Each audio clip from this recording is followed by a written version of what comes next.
আসসালামু আলাইকুম রহমতুল্লাহি ওয়া বারাকাতুহু। আমার প্রাণপ্রিয় কলিজার ভাই বন্ধুগণ, দেখুন আজ আবার চলে এসেছি ময়মনসিংহ, আমার প্রাণপ্রিয় বিভাগীয় শহর মুক্তাগাছা শশীকান্ত মহারাজের এক ঐতিহ্যবাহী পুরাণ সেই প্রাসাদ। দেখুন, আপনাদেরকে দেখানোর চেষ্টা করছি। আপনারা সকলে একটু লাইক কমেন্ট শেয়ার করে আমাদের পাশে থাকবেন, সহযোগিতা করবেন। সহযোগিতা করবেন, সকলে একটু শেয়ার করে দিবেন। আপনাদেরকে দেখানোর চেষ্টা করছি, এই যে একটু সাথে থাকুন। দেখুন, আমরা একটু ভিতরের দিকে যাওয়ার চেষ্টা করছি। বহু পুরানা বাড়ি, অনেক পুরানা বাড়ি।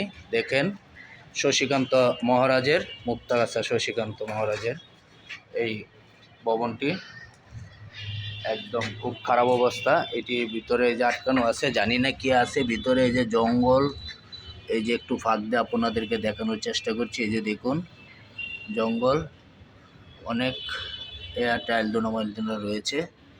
তো এই যে আপনাদেরকে আবার একটু দেখানোর চেষ্টা করছি। আমার আরেক ভাইও আছে। এই যে দেখুন, ভিতরটা অবস্থা খুবই খারাপ। হ্যাঁ, তো বহু বছর আগের, দেখুন, পুরনো থাকলেও এগুলো অনেক মজবুত ছিল, অনেক শক্তিশালী, দারুণ।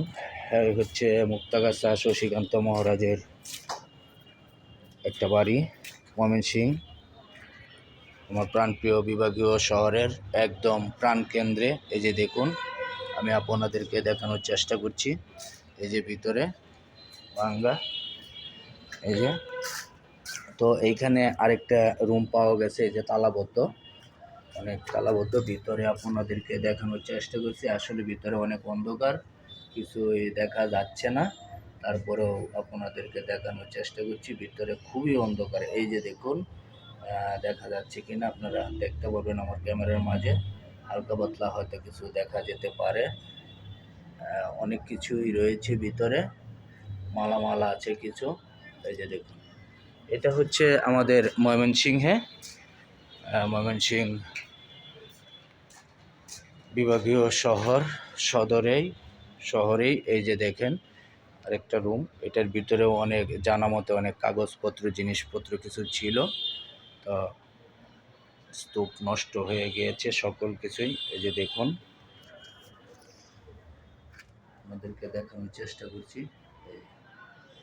ময়মনসিংহের ঐতিহ্যবাহী শশীকান্ত মহারাজের যে বাড়ি, বসত, রাজা মহোদয়ের উপরের যে পাটাতনগুলো অনেক মজবুত, অনেক শক্ত রয়েছে, আপনারা দেখুন। তো আমি আসলে ভয়ের কারণে ভিতরে যাই না, কারণ সাপ টাপ এগুলোর মধ্যে থাকতে পারে, তাই আমি যাচ্ছি না। আপনাদেরকে একটু দূরের থেকেই দেখানোর চেষ্টা করলাম। সকলেই আমার পাশে থাকবেন আশা করি, একটু